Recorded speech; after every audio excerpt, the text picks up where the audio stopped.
الرحمن الرحیم السلام علیکم ورحمۃ اللہ وبرکاتہ۔ امید ہے اب تمام لوگ بخیر و عافیت ہوں گے۔ آج سے ہم لوگ ایک بہت ہی معرکۃ الآراء بحث مبتدی طلباء کے لیے جو سمجھی جاتی ہے، منصرف اور غیر منصرف کا بیان شروع کریں گے۔ آغاز میں یہ بحث کسی لوہے کے چنے چبانے جیسی معلوم ہوتی ہے، لیکن انسان اگر ذرا سی ہمت رکھے اور مستقل لگا رہے تو انشاءاللہ بہت آسان ہے یہ بحث۔ تو آج ہم لوگ منصرف و غیر منصرف پڑھیں گے۔ اس سے پہلے ہی ہم نے بتا دیا تھا کہ منصرف و غیر منصرف کس کی تقسیم ہے؟ معرب کی تقسیم ہے، ٹھیک ہے۔ یعنی پہلے کلمے کی ایک تقسیم کیا کی؟ معرب مبنی، اور پھر اس کے بعد ایک تقسیم معرب کی کیا کی؟ منصرف و غیر منصرف۔ یعنی ان کے یوں سمجھ لیجئے کہ دو بھائی ہیں، ایک تھوڑا طاقتور ہے منصرف جسے ہم کہتے ہیں کہ وہ تینوں حالتوں کو کیا کر لیتا ہے؟ قبول کر لیتا ہے، اور جو غیر منصرف ہے وہ دو ہی حالتوں میں اصل حالت کو، جو قیاسی حالت ہے، یعنی جو ذہن کہتا ہے کہ ہاں اس پر اس حالت میں یہ آنا چاہیے، اس وہ قبول کر لیتا ہے، لیکن تیسری حالت میں ویسا نہیں ہوتا۔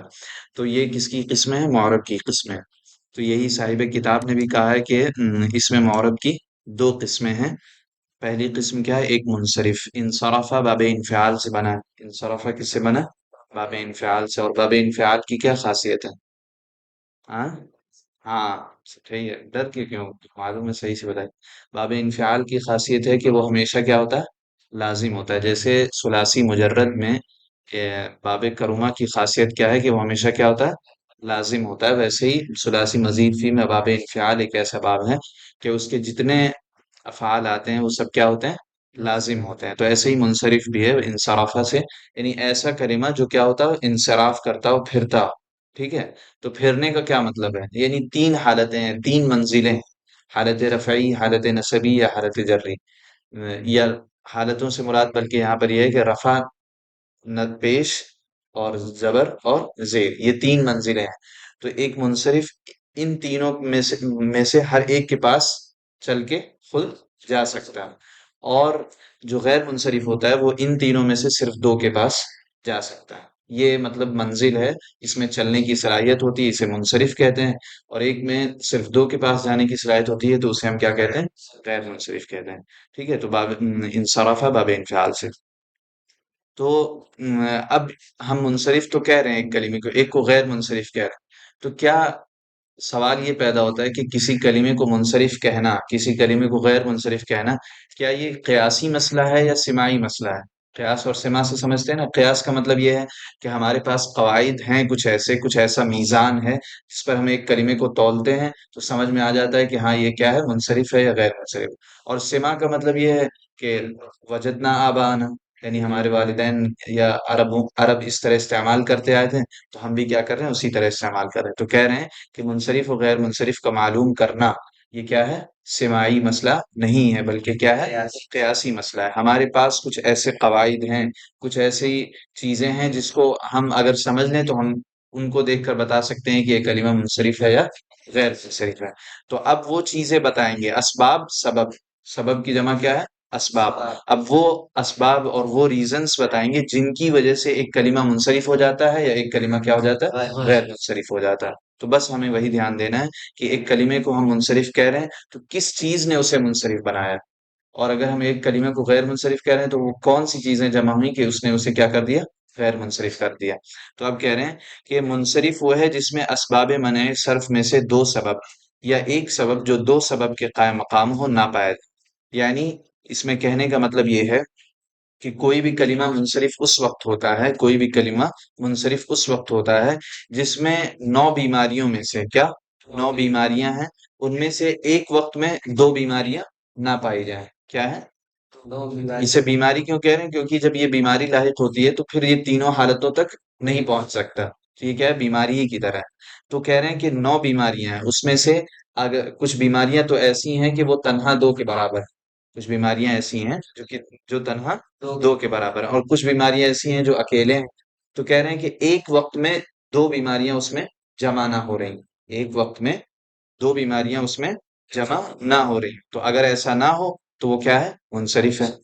اور اگر دو بیماریاں جمع ہو گئی یا کوئی ایسی بیماری جمع ہو گئی جو دو کی طاقت رکھتی ہے، تو پھر وہ کیا ہو جائے گا؟ غیر منصرف ہو جائے گا۔ بس اتنا ہمیں یعنی ہم کوئی کلمہ ہمارے سامنے آیا زید، تو اب ہم ڈاکٹر ہیں، ہم دیکھیں گے زید میں وہ دو بیماریاں پائی جا رہی ہیں نہیں پائی جا رہی ہیں، یعنی جو ابھی ہم 9 سبب پڑھیں گے، 9 بیماریاں پڑھیں گے، ہم چیک کریں گے کہ وہ دو بیماریاں، وہ دو سبب اس میں ہیں یا نہیں ہیں۔ اگر وہ دو سبب ہیں تو ہم اسے غیر منصرف کہہ دیں گے، اگر وہ دو سبب یا کوئی ایک ایسا سبب جو دو کی طاقت رکھتا ہو نہیں ہے تو ہم اسے کیا کہیں گے؟ منصرف کہہ دیں گے، ٹھیک ہے؟ تو منع صرف منع، اب یہ پوری اصطلاح ہے اسباب منع صرف۔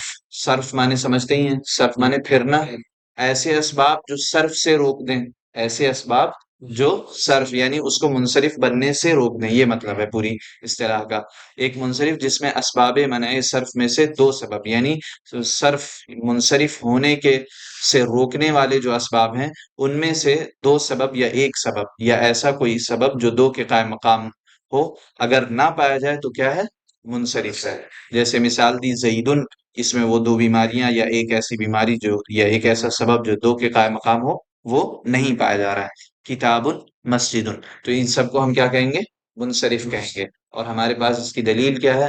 دلیل یہی ہے کہ اس میں کوئی ایسے دو سبب نہیں پائے جا رہے ہیں یا کوئی ایک ایسا سبب جو دو کے قائم مقام۔ فائدہ، اب کہہ رہے ہیں کہ منصرف ہونے کا فائدہ کیا ہے؟ یعنی ایک شخص منصرف ہے غیر منصرف ہے تو دونوں میں کچھ ڈفرینس تو ہونا چاہیے، تو کہہ رہے ہیں کہ ڈفرینس یہ ہے کہ اس کے آخر میں حرکات ثلاثہ، یعنی اس پر زیر بھی آتا ہے، زبر بھی آتا ہے، پیش بھی آتا ہے، اور پھر کیا؟ تنوین بھی آتی ہے، جبکہ غیر منصرف میں حرکات ثلاثہ نہیں آتی ہے بلکہ پیش اور زبر آتا ہے اور زیر نہیں آتا، اور تنوین بھی نہیں آتی، ٹھیک ہے؟ دوسری قسم ہے غیر منصرف کی۔ اب جب منصرف کی آپ نے سمجھ لی کہ منصرف ہم کسے کہتے ہیں، اسی کا برعکس کیا ہوگا؟ غیر منصرف میں ہوگا کہ یہ ایسا کلمہ ہوتا ہے جو بیچارہ جس میں دو بیماریاں پائی جاتی ہیں، یعنی 9 بیماریاں ہیں ان میں سے دو بیماریاں ایک وقت میں پائی جاتی ہیں، یا کوئی ایک ایسی بیماری ہے، کوئی ایک ایسا سبب جو دو کے قائم مقام ہوتا ہے، تو اس وجہ سے اب اس میں یہ صلاحیت نہیں ہوتی کہ یہ تینوں حرکتوں کو کیا کر سکے؟ قبول کر سکے، لہذا اسے ہم کیا کہتے ہیں؟ غیر منصرف کہتے ہیں۔ عبارت ہے جس میں اسباب منع صرف یعنی ایسی وجوہات جو صرف کو روک دیتی ہیں۔ صرف کو روکنے کا کیا مطلب ہے؟ صرف یصرف یعنی ادھر ادھر آنا جانا، یعنی تینوں حرکتوں کو قبول کرنے سے روک دیتی ہیں، ایسا کلمہ جس میں اسباب منع صرف میں سے دو سبب یعنی دو بیماریاں یا ایک سبب، ایک بیماری جو دو سبب کے یعنی ایسی بیماری جو دو کی طاقت رکھتی ہو، اگر یہ پائی جائے تو اسے ہم کیا کہتے ہیں؟ غیر منصرف کہتے ہیں۔ جیسے زینبو، زینبو میں وہ دو اسباب موجود ہیں، مکتو میں وہ دو اسباب موجود ہیں، ٹھیک ہے؟ لہذا اب اسے ہم کیا کہیں گے؟ غیر منصرف کہیں گے۔ اب وہ اسباب کیسے پتہ چلیں گے وہ آگے ہم لوگ پڑھیں گے۔ فائدہ، اب کہہ رہے ہیں غیر منصرف ہونے کا کیا فائدہ ہے، تو اب جو منصرف ہونے کا فائدہ تھا وہی یہاں پر کیا ہو جائے گا؟ کم ہو جائے گا، یعنی اس میں حرکات ثلاثہ نہیں آ سکتی، اس کے آخر میں کسرہ اور تنوین نہیں آتی، اس کے آخر میں کسرہ یعنی زیر نہیں آ سکتا، ٹھیک ہے؟ الا یہ کہ وہ مضاف بن جائے، کیا بن جائے؟ مضاف، یعنی اگر کوئی کلمہ ہو غیر منصرف ہو، کیا ہو؟ غیر منصرف ہو، اور وہ مضاف بن جائے اور اس سے پہلے حرف جر آ رہا ہو، تو اب اس کو کیا دے سکتے ہیں؟ زیر دے سکتے ہیں۔ جیسے ہم کہیں کہ کیا بولتے ہیں؟ مساجدہ، مساجد کیا غیر منصرف ہے، ٹھیک ہے؟ اب ہم اس کو لکھنؤ کی طرف مضاف کر دیں اور اس سے پہلے فی لے آئیں تو ہم کہیں گے فی مساجدی لکھنؤ، کیا کہیں گے؟ فی مسجد۔ اب اعتراض ہوگا کہ غیر منصرف پر زیر کیوں آ رہا ہے، تو کہہ رہے ہیں کہ اس حالت میں اس پہ زیر آ سکتا ہے جبکہ وہ مضاف بن رہا ہو، کیا بن رہا ہو؟ مضاف بن رہا ہو، یا غیر منصرف ہو اور اس پر الف لام آ جائے تو اس وقت بھی اس پر کیا آ سکتا ہے؟ زیر آ سکتا ہے۔ تو ان دو حالتوں کے علاوہ زیر اس پر نہیں آ سکتا۔ دو حالتیں کون کون سی ہیں؟ ایک یہ کہ وہ مضاف بن رہا ہو، کیا بن رہا ہو؟ مضاف بن رہا ہو، ایک یہ کہ اس پر کیا آ جائے؟ الف لام آ جائے، اور الف لام علم پر نہیں آتا ہے، تو علم کے علاوہ جو غیر منصرف ہیں ان پر زیر اس حالت میں آ سکتا ہے، ٹھیک ہے؟ اس کے آخر میں کسرہ اور تنوین نہیں آتی، تنوین سمجھ گئے؟ کسرہ کے مقام پر یعنی جہاں پر ابھی آپ لوگوں نے اعراب کی بحث میں پڑھا کہ حالت رفعی میں غیر منصرف کا اعراب پیش سے، حالت نصبی میں زبر سے، اور حالت جری میں زبر سے۔ کیوں؟ کیونکہ اس پر کسرہ ہی نہیں آ سکتا، ٹھیک ہے؟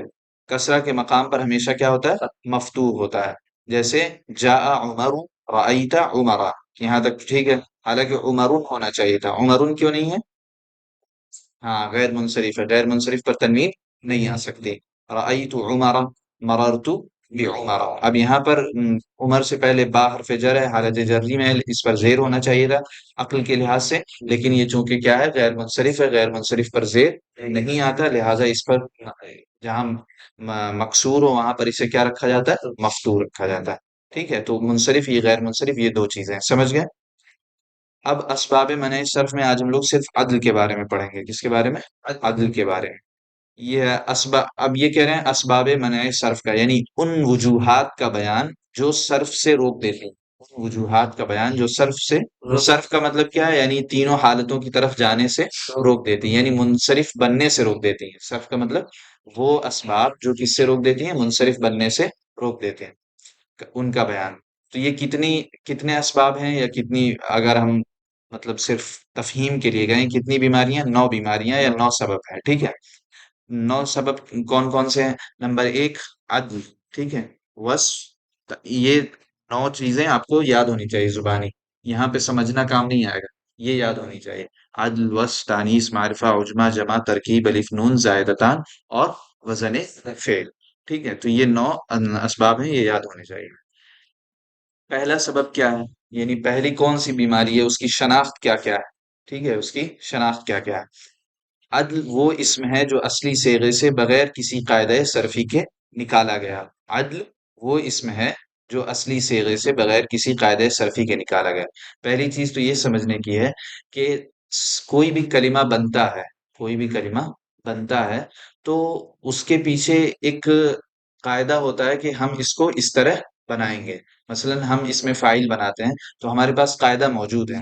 کیا قاعدہ موجود ہے؟ کہ مادہ ہے، مادے میں ماضی کے پہلے حرف کے بعد الف جوڑیں گے اگر ثلاثی مجرد ہے، اس کے بعد جو عین کلمہ اس کو زیر دیں گے، اس میں فاعل بن گیا۔ یہ ہمارے پاس ایک مطلب سانچہ ہے، ٹھیک ہے، اس سانچے میں ہم نے ایک کلمے کو رکھا اور وہ صرف قاعدہ صرفی کے مطابق کیا ہو گیا، اس میں فاعل کے وزن پر آ گیا۔ اسی طرح اس میں مفعول کا ایک وزن ہے، اس میں ظرف کا ایک وزن ہے، اس میں آلہ کا ایک وزن ہے۔ تو ہم جب کلمات کو بناتے ہیں تو ہمارے پاس قاعدہ ہوتا ہے، اس قاعدے کے موافق ہم ایک کلمہ بنا دیتے ہیں۔ تو عدل کون سا کلمہ ہے؟ تو کہہ رہے ہیں کہ عدل اس کلمے کو کہتے ہیں جو بغیر کسی قاعدہ صرفی کے بنا لیا گیا ہو، جو بغیر کسی قاعدہ صرفی کے بنا لیا۔ ابھی ہم نے اس میں فاعل کے قاعدے کی مثال دی، اس میں مفعول کے قاعدے کی مثال، یہ سب کیا ہے، قاعدے کے تحت بنائے گئے ہیں۔ کس کا کیا؟ قاعدے کے تحت بنائے گئے ہیں۔ لیکن یہ جو عدل کلمہ ہوتا ہے، اس کلمے یہ کلمہ کیسے بنا ہے، یعنی کس قاعدہ صرفی کے مطابق بنا ہے، یہ آپ نہیں بتا سکتے، یہ آپ نہیں بتا سکتے۔ تو ہر وہ کلمہ جس کے قاعدے کا نہ پتا چلے کہ یعنی یہ کلمہ پہلے پہلے حرف کے بعد یہ رکھا، اس کے بعد یہ دیا اور یہ کلمہ اس طرح بن گیا، تو ایسا آپ جس کلمے میں نہ بتا سکتے ہو وہ کیا ہے؟ عدل ہے۔ عدل کا مطلب ایک تو ہوتا ہے انصاف کرنا، کیا ہوتا ہے عدل کا؟ کیا مطلب ہوتا ہے؟ انصاف کرنا۔ اور ایک عدالہ ان کے معنی کیا ہوتے ہیں؟ انحراف کرنا۔ کیا کرنا؟ انحراف کرنا۔ انحراف یہاں کیسے ہو رہا ہے؟ مثلا قاعدہ بنا ہوا ہے کہ اس طرح سے یہ کلمہ بنے گا، تو یہ جو کلمہ ہوتا ہے، عدل جو کلمہ ہوتا ہے، یہ ان قواعد کی مخالفت کرتا ہے، انحراف کرتا ہے، اور یہ بالکل الگ ہی طرح پہ آ کے بن کے مستعمل ہو رہا ہے عرب میں۔ ہمیں نہیں معلوم کہ یہ کس طرح اس وزن پر اسے ڈھالا گیا ہے، بس استعمال ہو رہا ہے تو ہم کہہ رہے ہیں کہ یہ ہاں ایک کلمہ ہے۔ لیکن ہم یہ ثابت کرنے بیٹھے ہیں کہ پہلے ایک قاعدہ ہے کہ اس کے بعد یہ دے دو تو یہ بن جاتا ہے، پھر اسی طرح اور کلمات کو بھی بنا دو، تو ایسا کوئی قاعدہ ہمارے پاس موجود نہیں ہے۔ تو اسی کو کہتے ہیں عدل، یعنی اس نے جو بقیہ قواعد ہیں اس سے کیا کیا ہے؟ انحراف کیا، عدل عن، ٹھیک ہے، سیلا عن کے ساتھ انحراف کر۔ تو عدل وہ اسم ہے، کون سا اسم ہے؟ وہ اسم ہے جو اصلی صیغے سے، یعنی یہ مشتق کلمہ ہوتا ہے۔ کیا ہوتا ہے؟ مشتق کلمہ ہوتا ہے، مادہ نہیں ہوتا ہے۔ کیا ہوتا ہے؟ مشتق۔ مشتق کسے کہتے ہیں؟ جسے نکالا گیا ہو۔ کیا کیا گیا ہو؟ نکالا گیا ہو ڈائریکٹ۔ وہ جیسے ہم کہتے ہیں کوئی کلمہ ہے لبن، یہ مشتق نہیں ہے، یہ کیا ہے؟ جامد ہے، یعنی یہ مادہ ہے اصل میں۔ لیکن یہ جو عدل کلمہ ہوتا ہے یہ اصل کلمہ نہیں ہوتا ہے، بلکہ کیا ہوتا ہے؟ نکالا گیا ہوتا ہے، مشتق کلمہ ہوتا ہے۔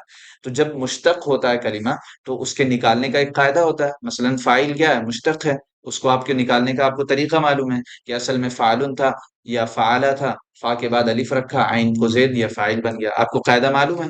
لیکن یہ کلمہ جو ہوتا ہے اصلی صیغے سے اس طرح نکالا جاتا ہے کہ اس کا کوئی قاعدہ صرفی ہمیں معلوم نہیں ہوتا ہے، جو اصلی صیغے سے بغیر کسی قاعدہ صرفی کے نکالا گیا ہو۔ ٹھیک ہے، اب یہ کن کن کلمات سے نکالا جاتا ہے، یعنی کن کن کلمات سے نکلا ہے اور عرب میں مستعمل ہے، تو وہ دو بتا رہے ہیں۔ کیا بتا رہے ہیں؟ اتنا تو سمجھ گئے کہ عدل کسے کہتے ہیں۔ ٹھیک ہے، عدل کے معنی انحراف کے ہوتے ہیں، یہ بغیر قواعد کے بنا ہوا کلمہ ہوتا ہے، اور یہ مشتق کلمہ ہوتا ہے۔ ہمیں یہ نہیں معلوم ہوتا کہ یہ کس قاعدے کے تحت اپنے اصل کلمے سے نکل کر اس کلمے کی پوزیشن میں آیا۔ مثلا سلاس ہے، ٹھیک ہے، یہ سلاستن سے بنا ہے۔ کس سے بنا ہے؟ سلاستن سے بنا ہے۔ تو اب کوئی آپ صرف میں ایسا قاعدہ ڈھونڈنے جائیں جس میں بتایا گیا ہو کہ گنتی ہو، اور اس میں جو ہے فا کلمے کو پیش دے دیا گیا ہو، پھر لام کلمے کے بعد الف جوڑ دیا گیا ہو، تو اس سے معنی ہو جاتے ہیں دو دو کے معنی ہو جاتے ہیں۔ ایسا کوئی قاعدہ آپ کو نہیں ملے گا۔ بس آپ کو اتنا معلوم ہے کہ یہ سلاستن سے نکلا ہے، سلاس بن گیا ہے۔ آپ ثابت کرنے بیٹھیں گے کہ یہ اس طرح بنایا ہے، یہ قاعدہ تھا، تو آپ نہیں ثابت کر پائیں گے۔ تو اس وجہ سے کہہ رہے ہیں کہ بغیر کسی قاعدے صرفی کے نکالا گیا، بغیر کسی قاعدے صرفی کے نکالا گیا۔ کبھی تو عدد سے نکالا جاتا ہے، یعنی کبھی کس سے نکالا جاتا ہے؟ عدد سے نکالا جاتا ہے، جیسے سلاسو، یعنی اس طرح کے کلمات جو بغیر کسی قاعدے صرفی کے نکلے ہوں، دو طرح کے ہیں۔ ٹھیک ہے، کتنی طرح کے ہیں؟ دو طرح کے۔ وہ پہلے طرح کیا ہے کہ عدد سے نکالا گیا ہو، جیسے سلاسو مسلس۔ یہ سلاسو اور مسلس، ان کا ترجمہ کیا ہے؟ دو دو، یا سوری تین تین۔ ٹھیک ہے، کیا ہے؟ تین تین۔ یا اسی طرح رباع و مربع، کیا معنی ہوگا؟ چار چار۔ ٹھیک ہے، خماس و مخمس، کیا کیا معنی ہوگا؟ پانچ پانچ۔ تو تین دن ہے۔ قیاس یہ تھا، یعنی جب ہم ایک کلمہ کہہ رہے ہیں، سلاسو کہہ رہے ہیں، کیا کہہ رہے ہیں؟ سلاسو کہہ رہے ہیں، تو ایک کلمہ کہہ رہے ہیں، تو معنی بھی کتنا ہونا چاہیے؟ معنی ایک ہونا چاہیے نا۔ ہم کہہ رہے ہیں رباع، تو معنی کیا ہونا چاہیے؟ چار ہونا چاہیے۔ خماسو کہہ رہے ہیں، تو معنی کیا ہونا چاہیے؟ پانچ ہونا چاہیے۔ لیکن یہ جو پانچ پانچ کا جو ترجمہ آ رہا ہے، یہ کہاں سے آ رہا ہے؟ کہاں سے کہاں سے آ رہا ہے؟ یعنی دو آپ ترجمہ کیوں کر رہے ہیں؟ قیاس یہ تھا کہ ان کے معنی صرف تین ہوتے، تو جب آپ ترجمہ کر رہے ہیں سلاس کا تین تین، کیا کر رہے ہیں؟ تین تین۔ مثلث کا ترجمہ کر رہے ہیں تین تین۔ رباعو کا ترجمہ کر رہے ہیں چار چار۔ تو پہلے تو یہ بتائیے کہ چار چار کیسے کر رہے ہیں؟ آپ کو چار کرنا چاہیے۔ تو اب کہہ رہے ہیں چونکہ عرب چار چار ہی ترجمہ کرتے ہیں، ہم یہ کہیں گے کہ یہ اصل میں کیا تھا؟ سلاستن سلاستن تھا، یا اربعتن اربعتن تھا، یا خمستن خمستن تھا۔ تو ان دونوں کلموں سے، یعنی دو کلموں کے دو معنی تھے، دو کلموں خمستن خمستن کہیں گے تو کیا معنی ہوگا؟ پانچ پانچ۔ تو اب کہہ رہے ہیں کہ اسی دونوں کی ترجمانی کے لیے فعال کے وزن پر یا مفعال کے وزن پر انہوں نے اس سے نکال لیا۔ کیا کیا؟ ان دونوں کلموں کو اس میں جوڑ دیا، کہا خماسو پانچ پانچ، رباعو چار چار، سلاسو تین تین۔ ٹھیک ہے، تو سلاستن سلاستن کے جوڑ سے ایک کلمہ نکالا فعال یا مفعال کے وزن پر، جس کے معنی ان دونوں کلموں کے اسی ایک میں آ گئے تھے، رباعو چار چار۔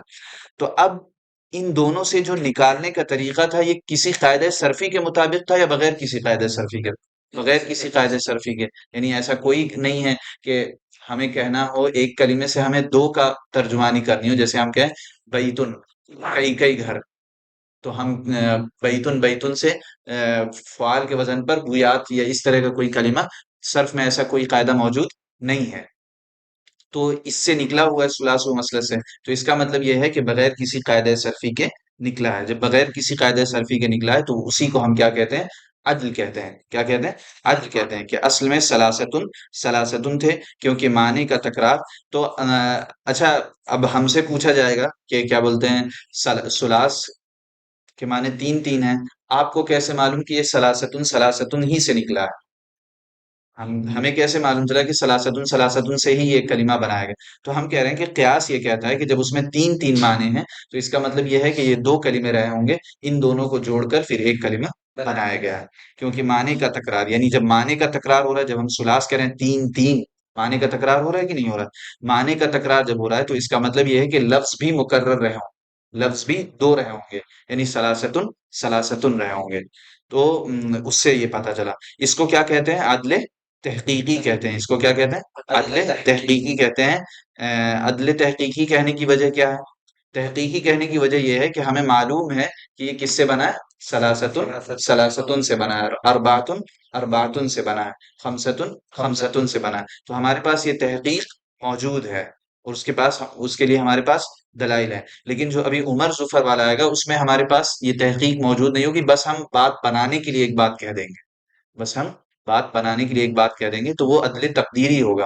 اور یہاں پر باقاعدہ ہمارے پاس دلائل موجود ہیں کہ سلاس کا مطلب تین تین ہے. جب معنی کا تکرار ہو رہا ہے تو اس کا مطلب یہ کسی ایسے کلمے سے بنا ہوگا جو دو ہو رہے ہوں گے، اور وہ دو کیا ہو سکتے ہیں؟ سلاستن، سلاستن ہو سکتے ہیں. تو پھر اس کے بعد وہ جب اس سے بنا ہے تو یہ ہمارے پاس تحقیق موجود ہے، لہٰذا ہم اسے کیا کہتے ہیں؟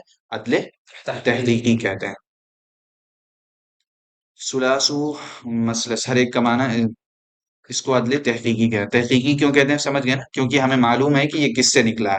ہمارے پاس دلائل ہیں، یعنی سلاستن، سلاستن سے نکلا. کیوں آپ ایسا کہہ رہے ہیں؟ کیونکہ سلاس میں تین تین کے معنی ہیں، تو اس کا مطلب یہ ہے کہ یہ دو کلمے سے ہی نکل کر بنا ہوگا. اب یہ کہہ رہے ہیں کہ آپ نے کہا تھا کہ کسی کلمے کو غیر منصرف ہونے کے لیے کتنی بیماری کی ضرورت ہوتی ہے؟ دو بیماری ہو گئی. تو اس میں ایک تو بیماری کون سی ہے؟ عدل کی ہے، کہ یعنی یہ بغیر کسی قاعدے صرفی کے بنایا گیا. دوسری بیماری کون سی ہے؟ تو کہہ رہے ہیں اس میں دوسرا سبب کیا ہے؟ صفت کا ہے. کیا ہے؟ صفت کا ہے. یعنی یہ اصل میں جو سلاس کا کلمہ ہے، یہ مثلث کا کلمہ ہے، یہ وصف کا صیغہ ہے. کس کا صیغہ ہے؟ وصف کا صیغہ ہے. لہذا اس میں دو بیماریاں جمع ہو گئی. پہلا ایک یہ کہ عدل ہے، یعنی یہ اسے بغیر کسی قاعدے صرفی کے بنایا گیا ہے. اور دوسرا وصف، یعنی اس میں اصلی معنی جو تھے وہ وصف کے تھے. کیا ہیں؟ وہ وصف کے ہیں. لہذا اس میں دو بیماریاں ہو گئی، ایک عدل اور دوسرا وصف. لہذا ہم اسے کیا پڑھیں گے؟ غیر منصرف پڑھیں گے. ٹھیک ہے. آج کے لیے اتنا ہی انشاءاللہ. عدل تحقیقی ہم لوگوں نے پڑھ لیا. اس تعلق سے اگر کوئی سوال ہو تو بتائیے. غور کریے گا اس میں، بار بار اس عبارت کو پڑھیں کہ عدل کسے کہتے ہیں. ٹھیک ہے انشاءاللہ.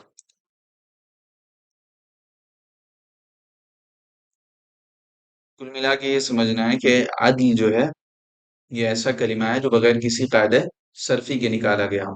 اور یہ دو چیزوں سے بنتا ہے، ایک عادت سے اور ایک عالم سے. ایک عادت سے اور ایک عالم سے. جو عادت والا ہوتا ہے وہ عدل تحقیقی ہوتا ہے، اور جو عالم والا ہوتا ہے وہ کیا ہوتا ہے؟ عدل تقدیری ہوتا ہے. یہ مطلب خلاصہ کلام ہے. جو بیچ میں ہم نے سمجھایا وہ بہت ڈیٹیل میں سمجھایا ہے، لیکن یہ خلاصہ کلام ہے کہ عدل ایسے کلمے کو کہتے ہیں کہ جو اس طرح بنا ہو کہ جس کا ہمیں قاعدہ صرفی نہ معلوم ہو. جیسے اس میں فاعل کا ہمیں معلوم ہے، اس میں مفعول کا معلوم ہے، اس میں ظرف کا معلوم ہے، ایسے ہمیں اس کا نہیں معلوم ہے. ہاں کیسے بنایا گیا ہے. ٹھیک ہے. اور یہ مشتق ہوتا ہے. ٹھیک ہے. اور پھر ایک چیز بتائی کہ ایک کو عدل تحقیقی کیوں کہتے ہیں؟ کیونکہ ہمیں معلوم ہے یہ کہاں سے نکل کر آیا، گرچہ ہمیں نہیں معلوم ہے کہ کیسے نکلا. یہ نہیں معلوم ہے کیسے نکلا، یعنی سلاستون، سلاستون سے وہ کون سا قاعدہ تھا کہ اس سے سلاس مثلث بنانے. لیکن ہمیں یہ معلوم ہے کہ یہ ہاں یہ یہیں سے نکلا ہے. لہٰذا یہ عدل تحقیقی ہے. اور عمر و ظفر میں ہمیں نہیں معلوم کہ یہ عمر کس سے بنا ہے، عامر سے بنا ہے یا کوئی اور چیز تھی. تو اسے ہم کیا کہتے ہیں؟ عدل تقدیری کہتے ہیں. ٹھیک ہے.